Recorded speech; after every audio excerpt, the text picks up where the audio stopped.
My name is Helen Ward. I'm 64, and I used to believe that no betrayal could come from the child you carried in your arms. But I was wrong.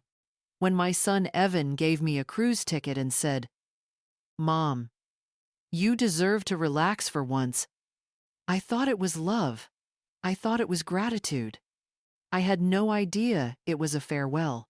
The ticket lay in a golden envelope, the kind that expensive travel agencies use for their richest clients. 7 days in the Caribbean, Evan said, hugging me with a smile too wide to be real.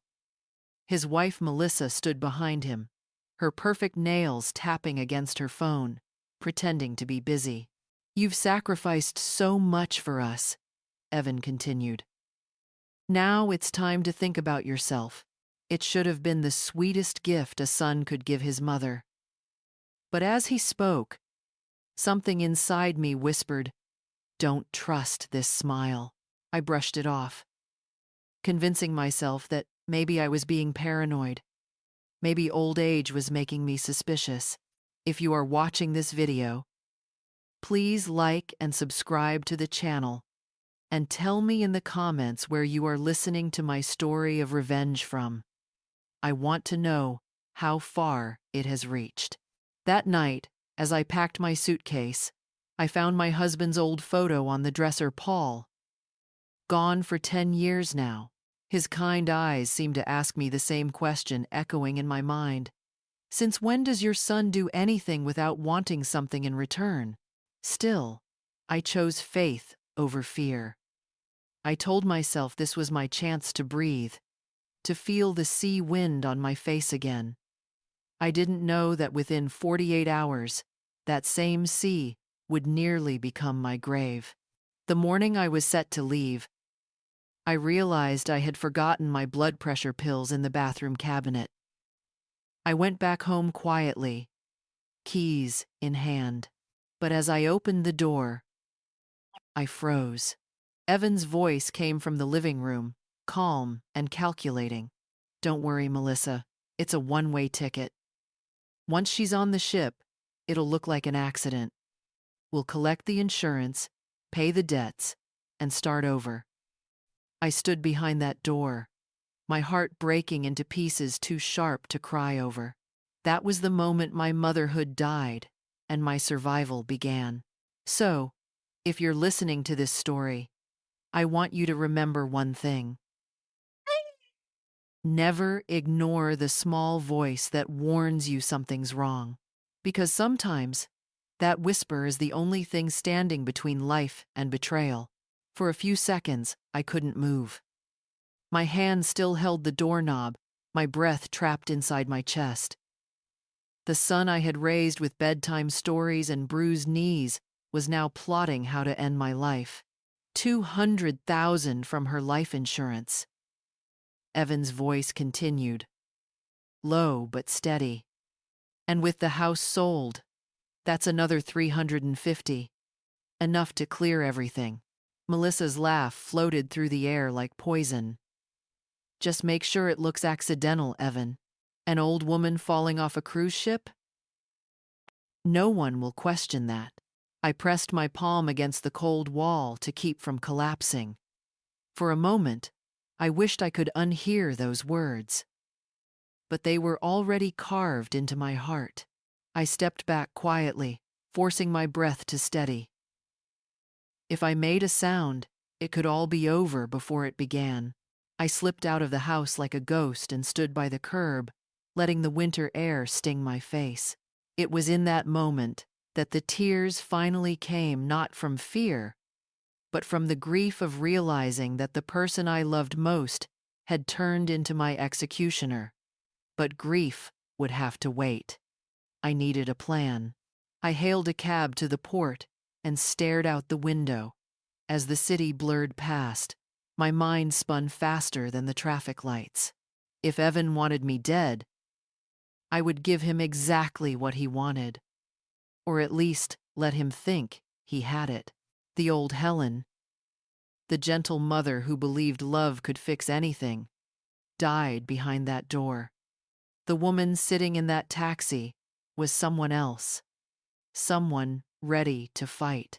When I arrived at the dock, the cruise ship stood before me like a floating palace, gleaming in the sunday.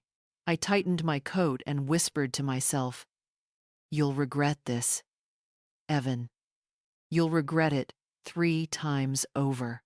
As I handed my ticket to the attendant, she smiled kindly. "Enjoy your trip, Mrs. Ward. Caribbean sunsets are magical." I smiled back, forcing warmth into my voice.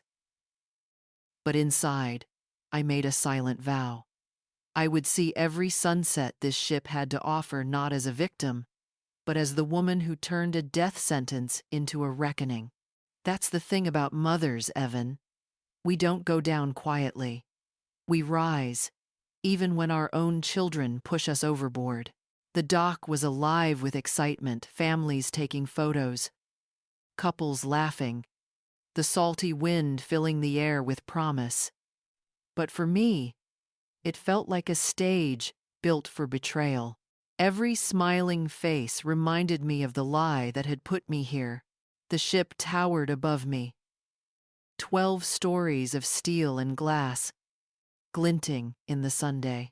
I handed over my boarding pass, watching the attendant stamp it with a soft click, sealing the beginning of a 7-day performance. To the world, I was a woman on vacation. In truth, I was walking straight into my son's trap, armed only with my wits and the quiet rage of a mother who refused to die for someone else's greed. My cabin was on the 8th floor, number 821, Ocean View. "A perfect spot," Evan had said. "You'll love the balcony, Mom. You can watch the sunrise." Yes, the balcony. The same place he had chosen for my accident. Inside, the cabin was elegant cream curtains, mahogany furniture, the faint hum of the sea beneath the floor. I sat on the bed and looked at the envelope of documents I had brought. Inside were copies of my insurance policy, my property deed, and my bank statements, all the things Evan thought I didn't understand. But I did. I always did. Before the ship left port, I made my first call. "Detective Brian Stone," a deep voice answered after 3 rings. "Mr. Stone, this is Helen Ward. We met at the community center last year. You helped my neighbor with her ex-husband's threats." "I remember, Mrs. Ward. What can I do for you?" "I need you to investigate my son. His name is Evan Ward. I believe he's planning to kill me." There was a pause, long and heavy. "That's a serious accusation. Are you sure?" "Absolutely." I overheard him. "He's after my insurance and my house. I'm on a cruise ship now, Caribbean Star. We sail in an hour." "All right," Stone replied. "Text me his full name, address, and any numbers you have. I'll dig into his finances tonight." "Thank you," I said quietly.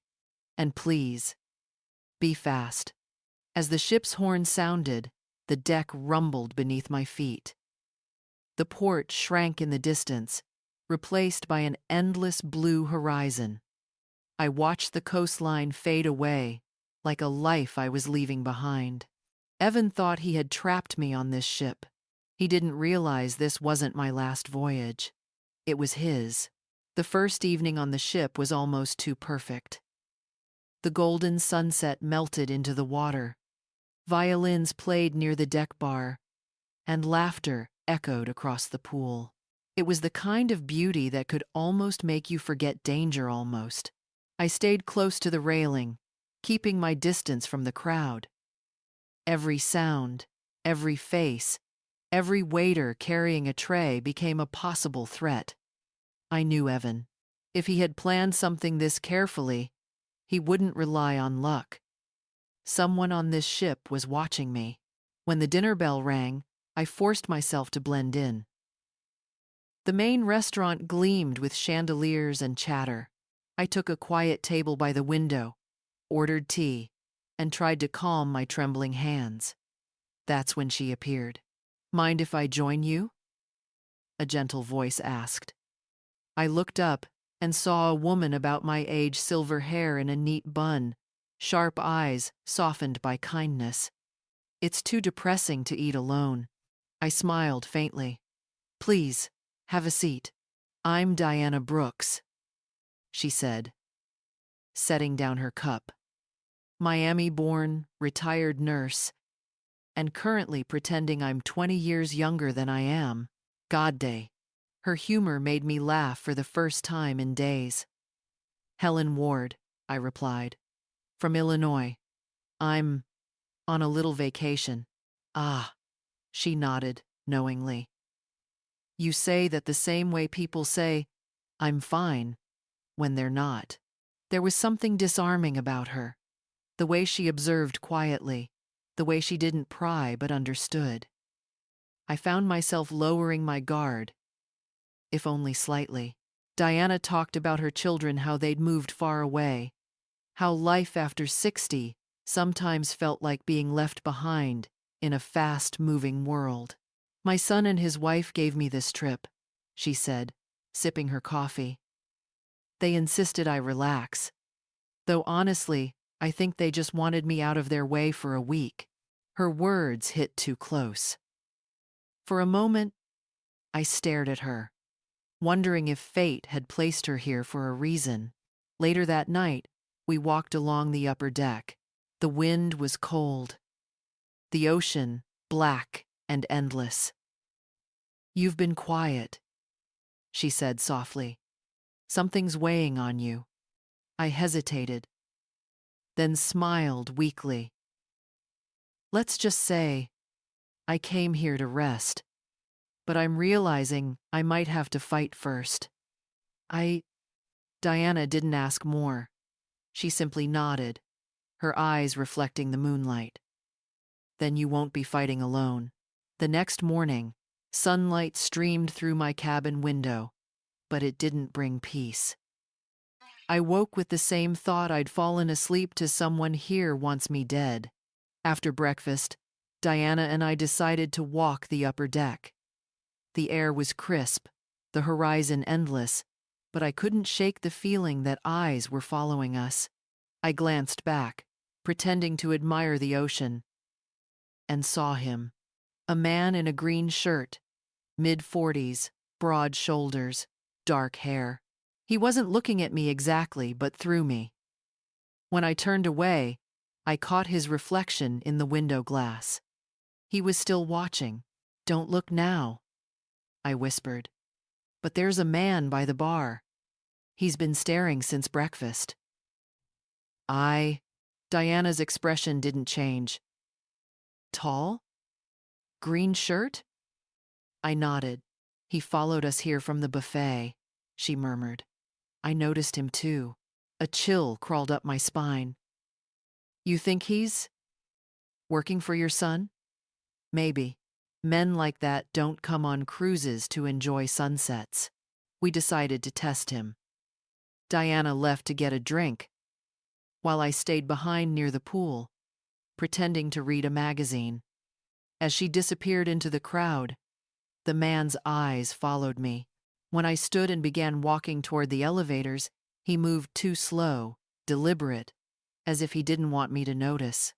Inside the elevator, I pressed the button for the 8th floor and waited. Just before the doors closed, I saw him step in through the opposite entrance. Same calm face, same quiet intent. My pulse quickened, but I kept my composure. Nice day, isn't it?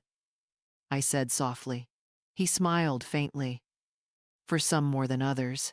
When the doors opened, I walked briskly toward my cabin. Before I could reach it, Diana appeared from the opposite hallway, pretending to be surprised. Helen, there you are. Captain's seminar starts soon. Ready? The man froze mid-step. For the first time, his confident mask cracked. He turned, muttered something, and disappeared into the stairwell. Back in Diana's cabin, I finally let out the breath I'd been holding. He's watching you. she said firmly. We can't ignore this anymore. Bye. I know, I replied. He knew my floor, my cabin. That's not coincidence, Evan told him. Diana placed a hand on mine. Then we'll make him expose himself. But first, we gather proof. They would do for.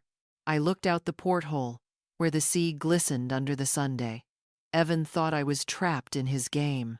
He forgot I taught him how to play. That night, sleep refused to come. The image of the man in the green shirt haunted me, his steady eyes, his almost smile.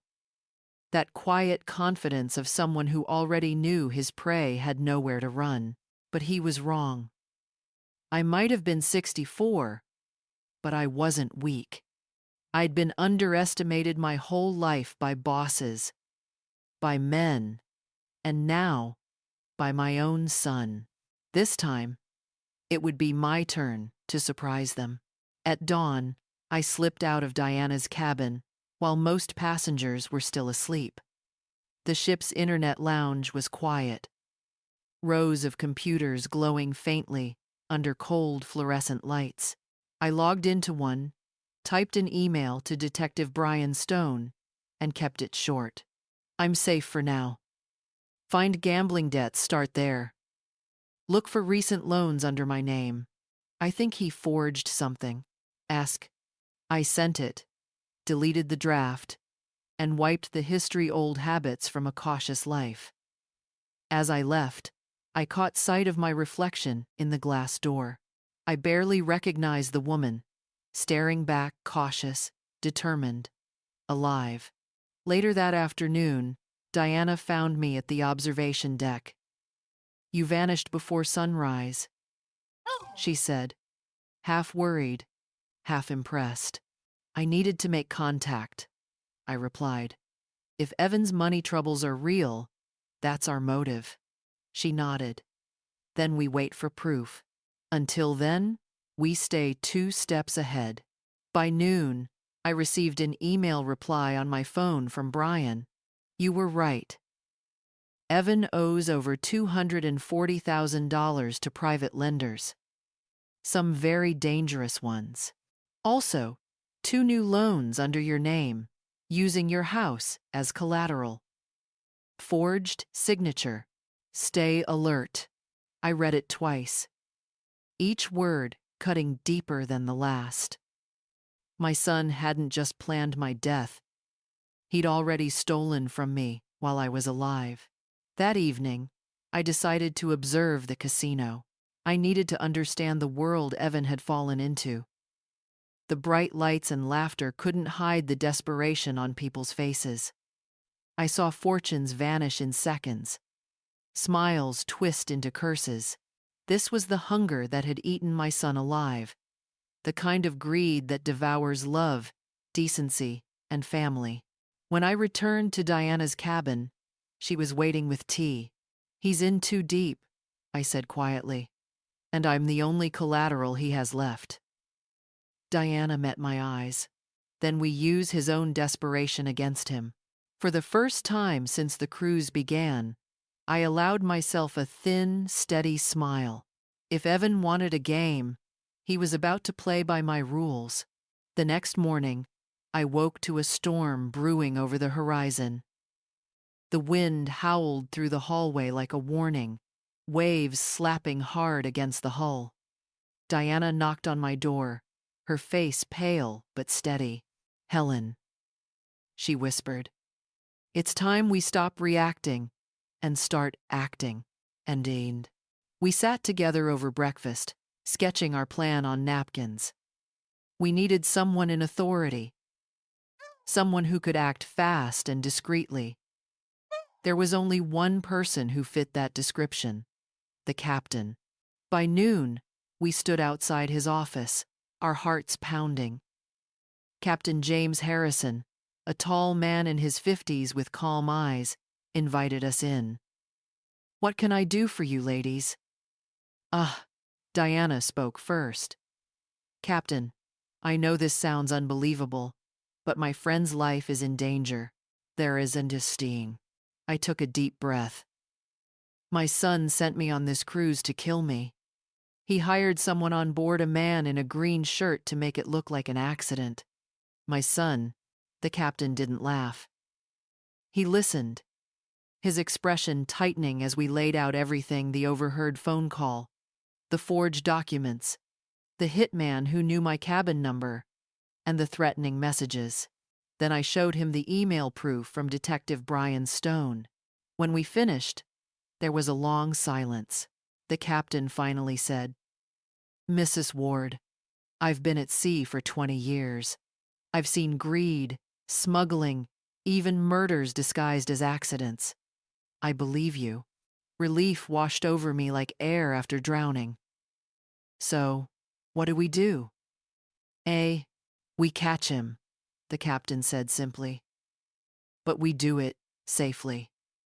We captain is..." He called in 2 security officers. They listened, took notes, and began outlining a trap.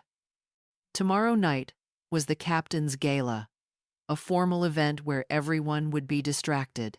The plan was to let the would-be killer believe the coast was clear. "I'll attend the gala like nothing's wrong," I said.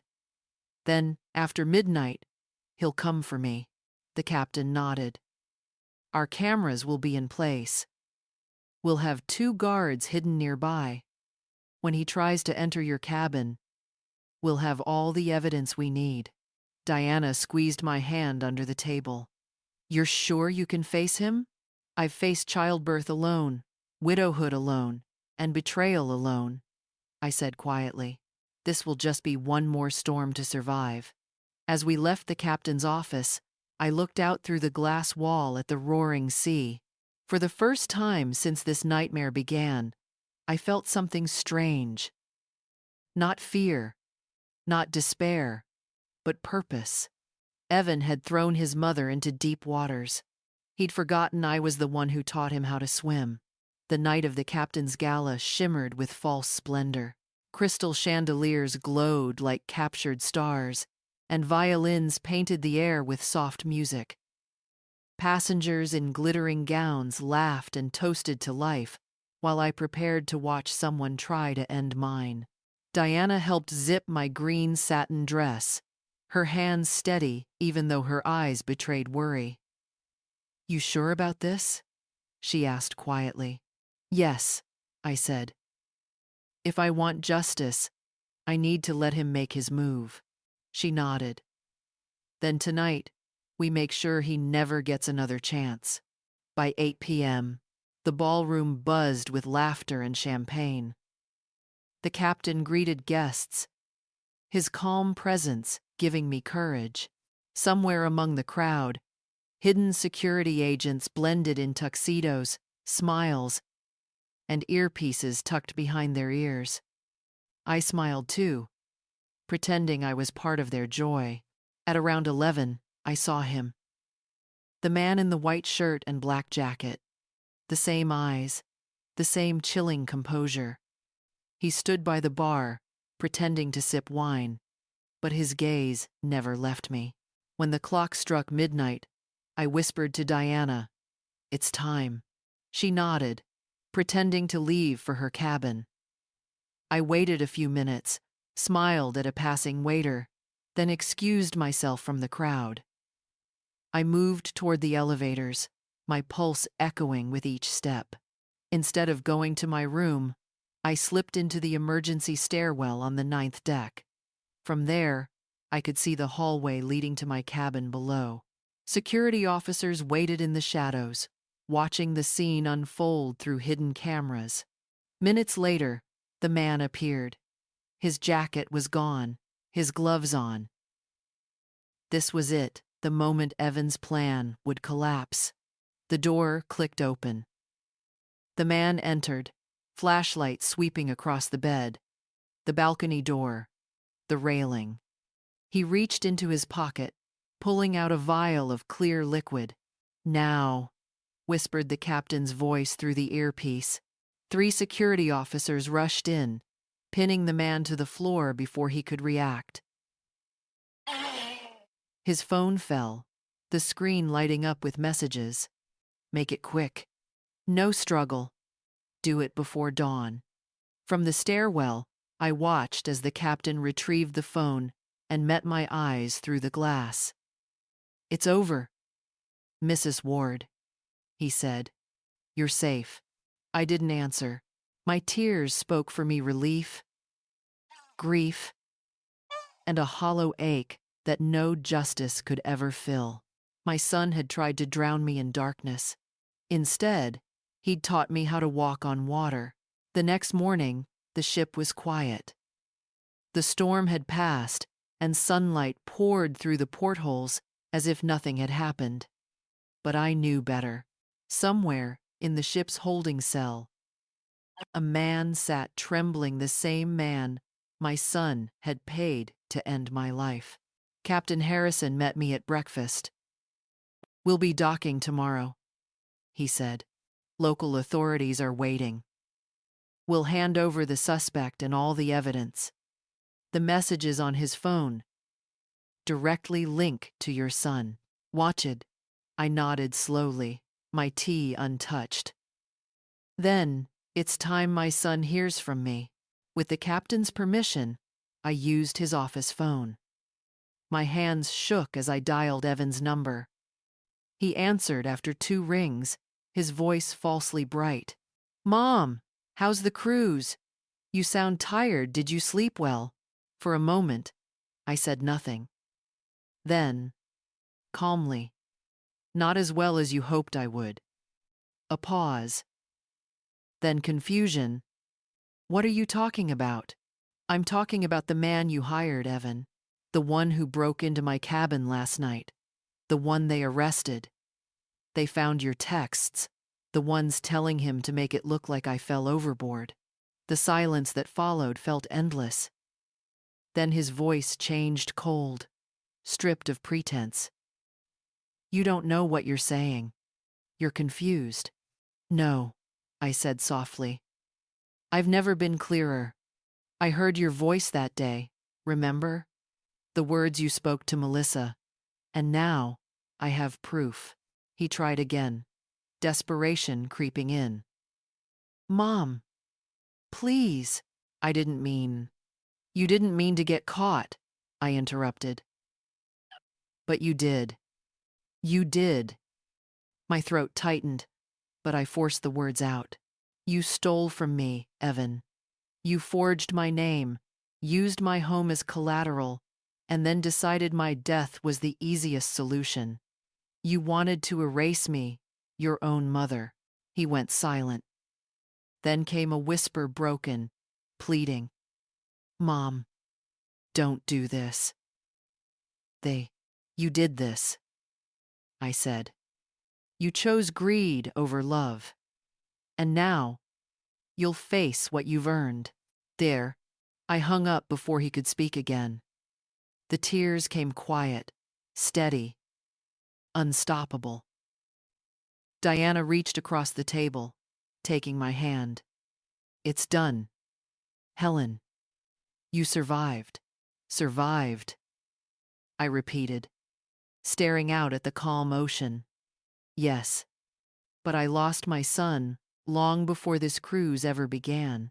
Somewhere in the distance, the sea shimmered vast, endless, forgiving. But forgiveness wasn't mine to give anymore. When the ship finally docked, the world seemed quieter, as if the ocean itself had held its breath for me. Captain Harrison and Diana stood beside me as the officers led the handcuffed man away. Justice, I thought, doesn't always arrive on land. Sometimes it sails with you. By the time I returned to Chicago, Detective Brian Stone was waiting at the airport. His eyes carried the weight of sleepless nights, but also the certainty of a man who had found what he was looking for. Mrs. Ward, he said, we have everything we need. The forged loans, the insurance files, the hitman's testimony your son and his wife will be arrested within hours. I nodded, but the words didn't bring satisfaction. They felt heavy, hollow. like a eulogy for a family that had already died. That evening, I sat in my living room as the phone rang. Brian's voice came through, steady but somber. "It's over, Helen. They tried to flee the city this afternoon, both in custody now." My eyes closed. I didn't cry this time. Some tears dry up after you've spent them on disappointment. Weeks later, in the courtroom, I faced Evan for the last time. He sat there in an orange jumpsuit, looking smaller than I remembered, not the man who once towered over my life with arrogance, but a frightened child again. When the judge read his sentence, 18 years for attempted murder and fraud, his head dropped.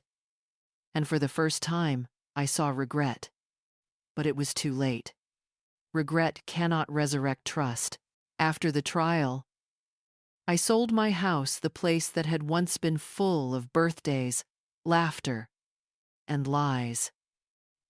With the money, I bought a modest apartment by Lake Michigan. From my window, I could see the water each morning, calm, endless, honest. Diana visited often. We'd sit on the balcony with tea, talking about the strange strength that comes after surviving what should have broken you. One evening, she said, "You didn't just survive, Helen. You were reborn." I smiled softly. Maybe, or maybe I just stopped pretending weakness was kindness. That night, I walked to the shoreline, holding a small envelope, my old cruise ticket. The paper had faded, the ink nearly gone. I let it slip from my fingers into the waves. That ship was meant to bury me. Instead, it carried me home. Anna reached across the table, taking my hand. "It's done. Helen, you survived." "Survived," I repeated, staring out at the calm ocean. "Yes, but I lost my son long before this cruise ever began." Somewhere in the distance, the sea shimmered vast, endless, forgiving. But forgiveness wasn't mine to give anymore. When the ship finally docked, the world seemed quieter, as if the ocean itself had held its breath for me. Captain Harrison and Diana stood beside me as the officers led the handcuffed man away. Justice, I thought, doesn't always arrive on land. Sometimes it sails with you. By the time I returned to Chicago, Detective Brian Stone was waiting at the airport. His eyes carried the weight of sleepless nights, but also the certainty of a man who had found what he was looking for. "Mrs. Ward," he said, "we have everything we need. The forged loans, the insurance files, the hitman's testimony. Your son and his wife will be arrested within hours." I nodded, but the words didn't bring satisfaction. They felt heavy, hollow, like a eulogy for a family that had already died. That evening, I sat in my living room as the phone rang. Brian's voice came through, steady but somber. "It's over, Helen. They tried to flee the city this afternoon, both in custody now." My eyes closed. I didn't cry this time. Some tears dry up after you've spent them on disappointment. Weeks later, in the courtroom, I faced Evan for the last time. He sat there in an orange jumpsuit, looking smaller than I remembered, not the man who once towered over my life with arrogance, but a frightened child again. When the judge read his sentence, 18 years for attempted murder and fraud, his head dropped. And for the first time, I saw regret. But it was too late. Regret cannot resurrect trust. After the trial, I sold my house, the place that had once been full of birthdays, laughter, and lies. With the money, I bought a modest apartment by Lake Michigan. From my window, I could see the water each morning, calm, endless, honest. Diana visited often. We'd sit on the balcony with tea, talking about the strange strength that comes after surviving what should have broken you. One evening, she said, "You didn't just survive, Helen. You were reborn." I smiled softly. Maybe. Or maybe I just stopped pretending weakness was kindness. That night, I walked to the shoreline, holding a small envelope, my old cruise ticket. The paper had faded, the ink nearly gone. I let it slip from my fingers into the waves. That ship was meant to bury me. Instead, it carried me home.